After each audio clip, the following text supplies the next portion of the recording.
Последниве 10 години слушаме многу за странски инвестиции.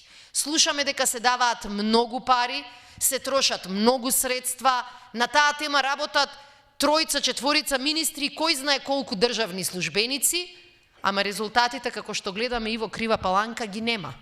Работни места нема и оние кои се отвараат се извонредно лошо платени. И затоа нашиот фокус ќе биде наместо да им помага оваа сиромашна држава на богатите странски фирми, да дадеме помош и вистинска поддршка на македонските фирми. Предвидуваме вкупна финансиска инекција од 140 милиони евра за македонските компании, ако предвидуваат нови инвестиции и ако отвараат нови работни места. Целта ќе ни биде да ги стимулираме овие работни места да бидат и подобро платени. Мислам дека нема потреба веќе да зборуваме.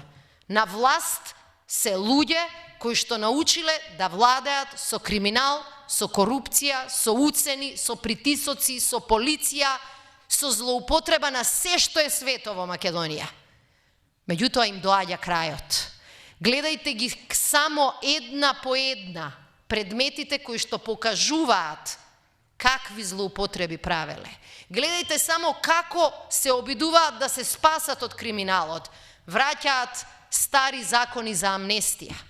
Бараат Иванов да ги помилува за изборни нерегуларности нивните први луѓе, кои се фатени 100-0 како ги крадели изборите.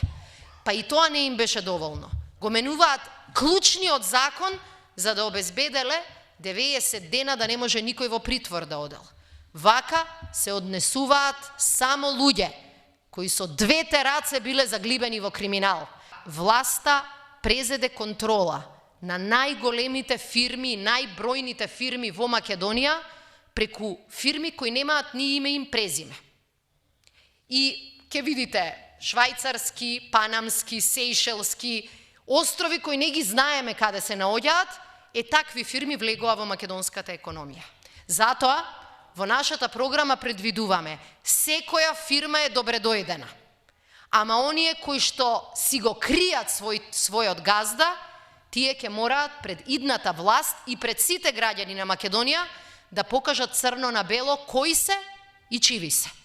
Секој што е чесен, секој што го почитувал и почитува законот, нема од што да се плаши. Ама оние во власта кои чувме како барале мито од 16, 18, 36 милиони евра, бога ми тие имаат од многу што да се плашат. Затоа превземаме обврски за зголемена транспарентност и за голема одговорност од страна на идната власт.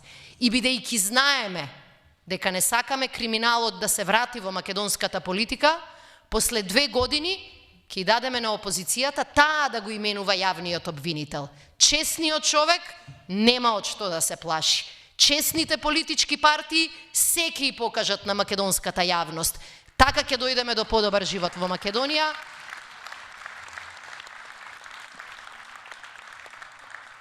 И така ќе дојдеме до правда. Ни треба слобода, ни треба демократија.